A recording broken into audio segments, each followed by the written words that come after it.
adalah, jadi boleh gabung di situ ya bagi ada yang guru-guru yang berminat gitu. Nah, aku tuh nggak tahu ya kapan kamu nikah, kapan kamu punya anak. Maksudnya kita ketemunya tahu ujung-ujung tuh udah jadi guru, udah di guru beneran dan sebagainya. Nah, kamu tuh udah punya 2 anak soleha, masya Allah, tabarakallah. Boleh cerita nggak? Ceritain.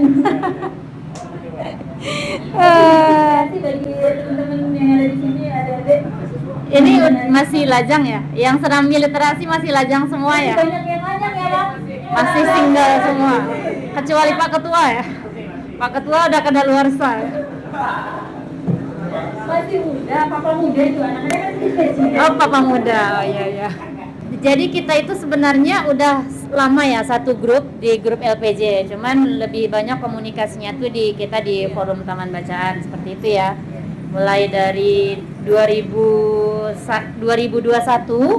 TBM Ibnu Hamdani berdiri ya kan. Nah, dari situlah kita mulai aktif di kegiatan literasi gitu. Siap-siap. Nah, jadi perkenalan dulu nih buat adik-adik yang baru kita jumpa untuk kedua kalinya ya. Kemarin di Aksara, kemudian hari ini di literasi kelima. Karena kemarin pas waktu kegiatan di Serambi ya? Di Aksara. Serambi Aksara ya namanya ya? 3 kali. 3 kali ya? Oh iya, literasi 4 ya. Oh iya, I'm forget. Oke. Nah, jadi saya tuh Nurianwari Ratna, seorang guru SD. Saat ini tugasnya di SD 035 Tembilahan di Jalan Subrantas. Kalau anak-anak ini basicnya karena orang tuanya kerja ya. Jadi mereka ngikutin pola hidup orang tuanya juga gitu. Orang tuanya karena mereka anak-anak ini kan peniru paling ulung ya. Peniru paling ulung yang dia tuh pasti melihat apa yang dilakukan oleh orang tuanya di rumah seperti itu. Nah, jadi kalau untuk keseharian mereka itu lebih banyak ke sayanya, dekatnya ke sayanya seperti itu. Di samping mereka juga belajar mengambil ilmu dari guru-gurunya di luar seperti di sekolah. Kemudian di MDTA-nya, di sekolah tahfiznya juga seperti itu. Kalau saya basicnya untuk anak-anak itu saya yang harus turun tangan langsung gitu. Saya tidak ingin menyerahkan anak-anak itu 100% ke pengasuh seperti itu. Waktu bayinya mereka diasuh, ada pengasuhnya, ada babysitternya, tapi tidak 100% gitu. Seperti itu. Masya Allah, tabarakallah. Sehingga satu udah di pondok ya, yang satu lagi kelas 4 SD sekarang. Sempat hadir ya. Itu jago semua tuh. Masya Allah ya. Jadi kenapa kita Kak ya, Bang, mencapai pendidikan tertinggi? Karena belum tentu kita kerjaannya apa. Yang jelas kita mempersiapkan diri kita jadi pemimpin rumah tangga, jadi ibu rumah tangga, jadi menjadi madrasah di dalam rumah. Iya, betul. Karena rumah itu adalah sekolah pertama bagi anak-anak. Madrasatul Ula. Iya, ibunya jadi gurunya, bapaknya jadi kepala sekolahnya. Iya, jadi kurikulum pertama kali itu terbentuknya di rumah. Gitu. Ya. Jadi adik-adik yang belum nikah nih ya, biar ada ilmu pranikahnya gitu ya. Jadi sebenarnya kalau untuk ke anak-anak, kesiapan mental kita dulu, siap nggak sih kalau kita jadi orang tua gitu? Yeah. Karena zaman now gitu ya, udah Gen Z gini, banyak pola asuh yang salah gitu. Banyak yang berpikir nikah muda itu mungkin bagus. Yeah. Di sisi lain ada plus minusnya seperti itu ya. Yeah. Nah, jadi bagaimana kita mau menghadapi satu bahtera rumah tangga itu lebih ke kesiapan mentalnya kita dulu. Siap nggak sih kita jadi seorang ibu? Siap nggak sih kita jadi kepala sekolah di rumah buat bapak-bapaknya gitu ya? Nah, siap nggak aku jadi ibu guru untuk anak-anakku? Nah, seperti itu. Jadi kalau kita udah nikah, tentu dunianya kita itu udah berbeda gitu. Circle-nya kita tuh udah nggak sama dengan waktu kita belum nikah gitu. Kalau mungkin sebelumnya ini kita kongkonya sesama teman komunitas gitu ya, teman main gitu. Nanti kalau udah berkeluarga tentu circle-nya, tempat nongkrongnya, teman-teman kongkonya juga udah beda gitu. Bahasannya juga pasti juga udah berbeda seperti itu. Oke Mi, seperti yang kita tahu bahwa dunia literasi nih ya, maksudnya masih ada yang belum tahu nih. Kalau kita di sini pengen cari tahu banyak sih apa prestasi dari Kak Nuriani ya. prestasi dulu, baik itu pribadi, TBM maupun perusahaan sekolah. Kalau untuk dunia literasi sebenarnya kita juga termasuk yang awam ya. Awalnya itu dari Pak Ketua ini. Pak Ketua kunjungannya ke sekolah, ke Subrantas Library, itu awal-awal ya Pak Ketua ya. Awal-awal pembentukan Subrantas Library, belum, malahan lebih tuaan Subrantas Library daripada Ibnu Hamdani Library gitu ya. Nah, jadi pas Ketua sama rombongan Iskandar ya, Bunda Titin, waktu itu dalam rangka apa saya juga lupa. Duta baca ya. Yang jelas waktu itu masih kepala sekolah yang lama, kepala sekolah yang sudah pensiun itu kan, dan Subrantas itu baru berdiri banget gitu, baru dikeluarkan SK-nya oleh Dinas Perpustakaan. Nah, jadi waktu itu Bunda Titin itu nggak salah yang menghubungi ke kepala sekolah gitu kan, datang berkunjung ke perpustakaan yang baru dibentuk ini. Nah, disitulah Pak Iskandar sama Pak Ridwan ini bercerita bahwa ada TBM. Apa itu TBM? Nah, disitulah awal mulanya saya tuh terpikirnya TBM itu apa, terus mulai belajar seperti apa sih yang dikelola oleh teman-teman ini gitu. Nah, waktu itu saya mengusulkan sama Pak Ketua, gimana kalau sekolah ini punya TBM? TBM-nya ada di sekolah gitu. Sekolah ini, Subrantas Library ini bekerja sama dengan TBM, dan TBM itu menyediakan semacam memfasilitasi kegiatan masyarakat karena halaman kami ini luas seperti itu kan ya. Nah, jadi kata Pak Ketua, itu ide bagus karena belum ada sekolah yang berkolaborasi dengan TBM, belum ada sekolah itu yang memfasilitasi kegiatan TBM seperti itu. Nah, jadi berangkat dari situ saya mikir, ini gimana caranya ya supaya ada punya TBM juga gitu. Jadi pulang ke Sungai Salak waktu itu masih zaman-zaman Covid ya, 2021 masih pakai masker, foto-foto kita tuh masih pakai masker ya kan. Nah, jadi begitu pulang ke Sungai Salak, lihat rak-rak buku itu pada berdebu gitu ya, karena punya koleksi pribadi. Nah, jadi mikirnya gini, atau bikin TBM-nya di sini aja gitu. Ya udah bikin TBM-nya di rumah aja lah gitu kan. Nanti kegiatan di sini karena kerjanya di Tembilahan, waktu itu masih bolak-balik deh, masih bolak-balik Sungai Salak. Iya, masih berulang gitu. Nanti kegiatan di TBM ini disinergikan aja ke kegiatan Subrantas Library gitu kan, mikirnya seperti itu. Walaupun nggak ada mikir panjang gitu, ini nanti mau dibawa kemana nih kegiatannya gitu kan, nggak tahu, yang penting jalan aja lah dulu gitu. Karena apa, waktu itu buku-buku di rumah itu lumayan banyak koleksinya, awalnya itu malah mau dibuang, mau dibakar sama orang tua, untuk apa juga numpuk-numpuk gitu kan. Nah, di situ tuh waktu itu banyak buku-buku novel, buku-buku hukum punya mendiang suami karena beliau polisi, jadi banyak buku-buku hukum, buku-buku sastra bahasa Inggrisnya juga.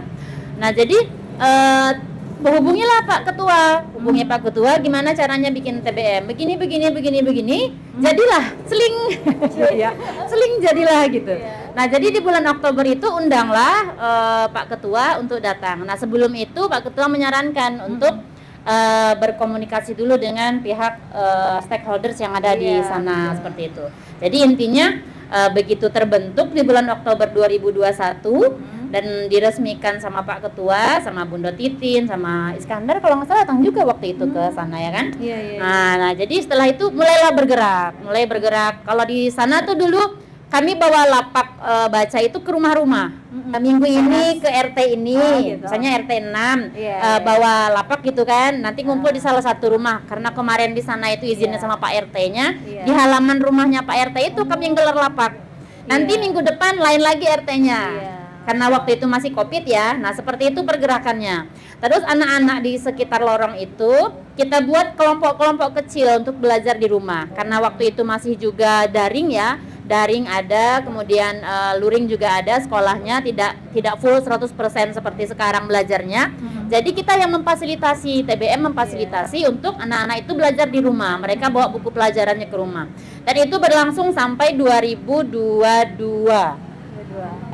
Jadi 2023 akhir, awal, saya stay langsung di sini karena udah nggak Covid lagi, udah full luring belajar di sekolah, jadi saya stay di Jalan Sederhana.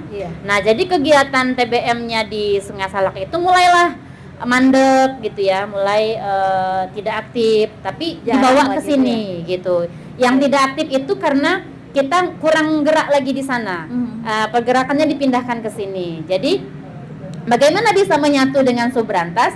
Jadi Subrantas Library itu terbentuknya di Maret 2021 dan TBM Ibnu Hamdani itu Oktober 2021. Iya, lebih dulu tuaan Subrantas Library-nya Oh, gitu. gitu. Jadi disitulah saya mulai memasukkan kegiatan-kegiatan TBM itu ke Subrantas. Nah, jadi apa yang saya ucapkan ke Pak Ketua itu jadi kenyataan. Iya. Jadi kegiatan TBM ada di Subrantas Library Iya, gitu. iya. Nah, puncaknya itu adalah waktu kita lulus di kegiatan pendidikan informal penggiat literasi Indonesia yang ditaja oleh Sekolah Literasi Indonesia yang pusatnya di Bogor. Pendidikannya itu 7 bulan, ya kan? 7 bulan. Nah, disitulah banyak sekali ilmu yang kita dapatkan, bukan hanya belajar modul gitu ya, belajar mandiri, tapi juga langsung turun lapangan. Turun lapangan bahkan kita ke daerah waktu itu ya. Nah, yang paling sering itu kita turunnya itu Pelita Road to School itu read aloud-nya. Waktu itu read aloud belum Ilahan belum aktif ya kan. Sudah kita jalan itu barulah Kak Miza, Umi Miza itu mulai tergeliat. Oh, muncul gitu ya. Nah, jadi kita kolaborasinya di situ. Alhamdulillah sampai sekarang kegiatan-kegiatan yang ditaja di TBM juga di Subrantas Library itu selalu dimatchingkan. Salah satunya adalah dalam kegiatan peran literasi setiap bulannya, kemudian di setiap minggunya ada lapak baca gratis di CFD Suwarna Bumi, itu salah satunya. Nah, kemudian kalau untuk yang dibawa ke nasional kemarin itu sekolah, Subrantas Library-nya, bukan TBM-nya. Soalnya Pak Ketua nyuruh ikut TBM, sayanya malas. Banyak banget ininya. PT-nya banyak kali gitu kan ya. Nah, jadi yang untuk tingkat provinsi itu sebenarnya juga bukan dari saya pribadi. Nah, tapi dari Dinas Pendidikan. Ya, dari Dinas Pendidikan menunjuk sekolah kami Subrantas Library ini untuk ikut lomba transformasi perpustakaan sekolah. Jadi itu jenjang SD, perpustakaan sekolah jenjang SD. Awalnya sebelum masuk ke situ Dinas Perpustakaan itu mengadakan lomba perpustakaan terbaik untuk jenjang SD. Nah, itulah awalnya kenapa jadi ikut ke Pekanbaru karena menjuarai yang tingkat kabupaten tadi. Oke. Nah, jadi setelah direkomendasikan sama dinas, saya nanya dulu, Pak, ini nanti ada visitasi nggak? Kenapa katanya? Iya, soalnya kalau ikut lomba gitu kan saya tuh paling nggak suka portofolio, ngurus yang pakai hukum yang kayak punya Bunda Titin tuh apa namanya? Oh iya, notaris. Iya, pokoknya yang jelimet gitu saya nggak suka gitu. Tapi kalau ada yang ngurus kan mau gitu kan. Birokrasi. Nah, jadinya seperti ini Subrantas Library itu kenapa seperti itu? Nah, jadi itulah yang diceritakan dalam video. Oh, jadi cuma video doang, Pak? Iman. Ya karena menghargai Pak Kadis juga ya, karena ceritanya sudah lolos di provinsi, juara 1 di provinsi, otomatis dapat tiket ke nasional gitu. Nah, di nasional itu saya yang berdoa mungkin satu-satunya supaya tidak dapat juara. Lah, berdoa biar nggak dapat juara, aneh ya? Karena takut.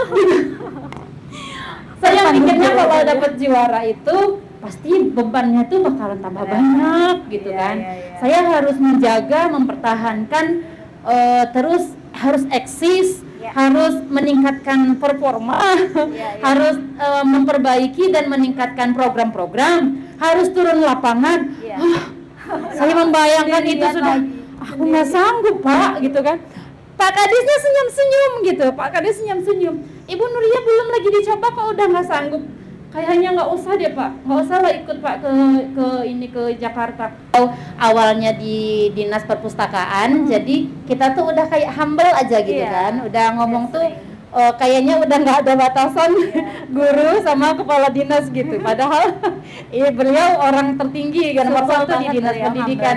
Tapi karena beliau awalnya di Dinas Perpustakaan dan kita udah dekat. Bahkan beliau itu orangnya sangat bermasyarakat sekali, sangat bersahaja sekali. Jadi kita tuh kayak rasa segan untuk seperti apa ya namanya menyebut kayak atasan bawahan itu sangat tipis sekali gitu. Dan beliau juga memposisikan beliau bukan sebagai kepala dinas atau sebagai pejabat gitu, bukan sebagai atasan gitu, tapi sebagai mitra gitu, sebagai partner kita. Jadi kita senang gitu saat chatting meminta pendapat dan masukan beliau. Ini slide presentasinya seperti apa Pak? Beliau memberikan masukan seperti itu. Nah jadi begitu sampai Jakarta itu akhirnya ya teng-teng sampai juga ke sana gitu kan. Yang saya itu masuk 5 kategori jenjang SD se-Indonesia. 38 provinsi. Jadi masuk 5 nominasi jenjang SD. Selebihnya itu SMP sama SMK. SMA, SMK, SMP. Jadi karena SD ini cuma sedikit yang ikut, saya mikirnya ini nanti di per jenjang gitu, per kategori. Ternyata tidak. Ternyata gabung SD, SMP, SMA, SMK gitu ya. Nah, jadi waktu presentasi itu menilai kita itu yang jurinya itu kepala dinas itu Perpusnas langsung, kepala lupa namanya siapa. Nah, di situ waktu masuk ke ruangan tuh mikirnya, berdoanya, ya Allah jangan juara. Itu ya Allah jangan juara, mudahkanlah ini presentasi, tapi jangan berikan kesempatan ini dulu untukku karena aku merasa belum sanggup gitu. Tapi terima kasih udah memberikan kesempatan ini, kesempatan yang sangat besar untuk bisa sampai di titik itu, seperti itu kan. Nah jadi akhirnya lah memang masuk di 5 kategori, 5 nominasi terbesar tadi untuk jenjang SD-nya. Oke, Sobat Binar, ini satu pertanyaan terakhir ya untuk Kak Doria. Kalau boleh tahu nih, dari segala kesibukan, prestasi, ada nggak satu buku ya, satu buku yang bisa merubah cara pandang seorang Doria sehingga sampai seperti ini gitu? Bisa kalau cerita-cerita buku ya, sebenarnya saya orangnya suka baca buku. Saya tuh terjun ke dunia literasi itu jadi suka mulai mengetahui seperti apa kegiatan literasi yang bukan cuman baca ya. Taunya dulu kan cuma baca gitu ya. Bener. Karena suami suka baca dan beliau itulah yang mengajarkan sama kami, kita nih harus punya sudut pribadi di rumah yang itu khusus untuk baca. Yang kalau kita pulang ke rumah itu kita bisa leyeh-leyeh di situ. Yang kita kalau pulang ke rumah itu adalah tempat ternyaman untuk kita baring, rebahan, nyenderan gitu sambil baca buku. Nah itu impiannya gitu, punya perpustakaan sendiri. Dan itulah juga yang menjadi latar belakang terbentuknya TBM Ibnu Hamdani tadi gitu. Karena kan ya. Dari nama sang dan sejak terbentuknya TBM itulah saya tuh berpikirnya mensinergikan TBM dengan Subrantas Library, perpustakaan di sekolah itu, saya tuh kayak mewakafkan diri lah gitu. Saya pingin saya nih adalah orang yang bisa memberikan manfaat bagi orang lain gitu. Itu kayak mewakafkan diri itu betul-betul pingin diri ini apa sih yang bisa kita lakukan untuk orang lain gitu. Apa sih yang bisa kita perbuat, jangan mengharapkan orang saja yang memberikan manfaatnya, kita mendapatkan manfaat dari orang lain, tapi kita juga lain. Gitu kan. Nah jadi sejak itu saya mulai coba-coba baca sedikit. Akhirnya memang suka baca. Nah sampai punya 2 anak, dan itu saya terapkan juga sama anak-anak karena suami juga menerapkan itu. Setiap pulang dari dinas luar itu pasti ada yang dibawanya itu buku gitu. Kalau buku-buku di Gramet itu yang hardbook itu ya, yang tebal-tebal gitu ya. Nah itu sekarang udah hilang. Yang tebal-tebal itu karena kan dulu kan cuman ngertinya dibaca udah, siapa yang minjam ya terserah lah gitu. Tidak seperti sekarang begitu menyayangi buku. Kalau ada ini koleksi buku, oh jangan, sayang nih, mahal nih gitu kan. Kalau dulu ya kayak gitulah, anggap sepele gitu kan. Nah jadi sayang, sudah sekarang baru ingat, sayangnya ya buku-buku yang mahal dulu entah pada kemana gitu kan, siapa yang minjam nggak mengembalikan. Nah jadi titik balik saya itu setelah saya hijrah, kemudian saya mendalami dunia literasi, kemudian juga saya ikut terjun aktif di kegiatan TBM, kemudian kegiatan sekolah, juga kegiatan komunitas yang lainnya. Satu buku yang saya tuh benar-benar jatuh cinta di situ adalah buku karangan Syekh Muhammad bin Ibnu Jamil Ibnu Jamil gitu. Itu judul bukunya Jalan Firqatun Najiyah kalau bahasa Arabnya. Bahasa Indonesianya Jalan Golongan Orang yang Selamat kalau nggak salah itu. Firqatun Najiyah kalau bahasa Arabnya. Nah, di buku itu dia menceritakan siapa sih diri kita manusia gitu. Kita manusia, kita diciptakan oleh Allah. Siapa sih yang memang benar-benar berhak kita sembah? Kemudian peruntukan diri kita ini di dunia ini untuk apa gitu. Kemudian kita nih memberikan manfaat untuk siapa? Dan siapa saja yang tidak boleh hal-hal apa saja yang tidak boleh kita ibadahi seperti itu. Kemudian sunnah-sunnah Nabi seperti apa yang harusnya kita ikuti. Jadi titik beratnya di buku itu lebih kepada peribadahan, kepada tauhid dan syirik. Tauhid ya. Ya, karena waktu itu tuh mikirnya di Sungai Salak itu kan kental ya sama adat gitu ya, sama adat. Demilan juga seperti itu gitu kan. Jadi yang kayak pertentangan syariat dengan adat itu sangat kental. Sangat kental sekali. Jadi letak perbedaannya itu di situ. Jadi bagaimana waktu itu saya mempelajari sebuah buku yang tidak hanya belajar textbook aja, tapi juga dengan ustadznya, dengan belajar online ke pematerinya langsung, penulis bukunya. Jadi bertanya sama ustadznya juga yang mengajarkan itu di sini secara offline waktu itu. Nah, itulah yang mengubah pola pikir saya bahwa saya ini nggak boleh gini-gini aja gitu. Apa yang saya lakukan selama ini tuh kayaknya cuman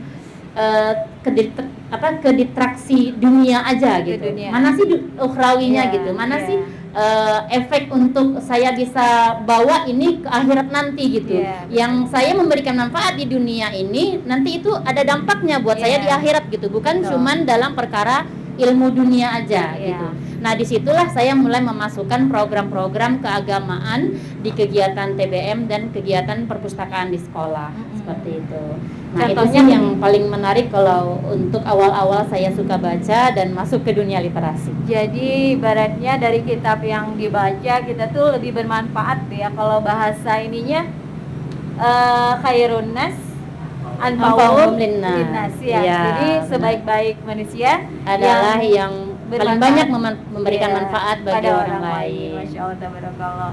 Mudah-mudahan ya Mia bisa menjadi amal jariah bagi kita semua. Amin. Dan jadi inspirasi buat teman-teman yang ada di sini. Oke Mi, mungkin closing statement ya, karena ini mau berangkat juga ya ini ya, perjalanan ke Swiss katanya. Jadi habis ini mau ikut menyaksikan quiz atau boleh nanti langsung ke Swiss ya? Kondisional aja ya. Oke. Silakan. Ada kata-kata closing statement, closing statement yang buat kita jadi termotivasi, terinspirasi gitu. Boleh disampaikan. Mungkin kalau dari saya pribadi, kehidupan kita hari ini itu sangat singkat. Kita ini hanya sebagai musafir yang singgah di dunia ini cuma sebentar. Kita singgah di bawah pohon untuk berteduh, setelah itu kita tinggalkan. Dan itulah kita, dunia. Ya, jadi apa sih yang bisa kita lakukan di saat kita singgah sebentar di bawah pohon itu? Maka jadikanlah diri kita itu bermanfaat, bukan hanya untuk di dunia saja, tapi juga untuk akhirat kita. Agar apa yang bisa kita lakukan di dunia ini itu bisa menjadi mungkin satu wasilah ataupun bisa memberikan syafaat untuk kita di akhirat nanti. Amin ya rabbal alamin. Tepuk tangannya. Terima kasih. Masya Allah, tabarakallah. Lahir batin ya Mi. Terima kasih banyak untuk hari ini Bina Literasi kita. Mudah-mudahan bisa ketemu lagi di lain waktu dan kesempatan. Mohon maaf ya bila ada kata-kata yang tidak berkenan. Dan kita akhiri saja Bina Literasi kita untuk Mimi terlebih dahulu sebelum kita game. Saya akhiri. Assalamualaikum warahmatullahi wabarakatuh. Waalaikumsalam warahmatullahi wabarakatuh.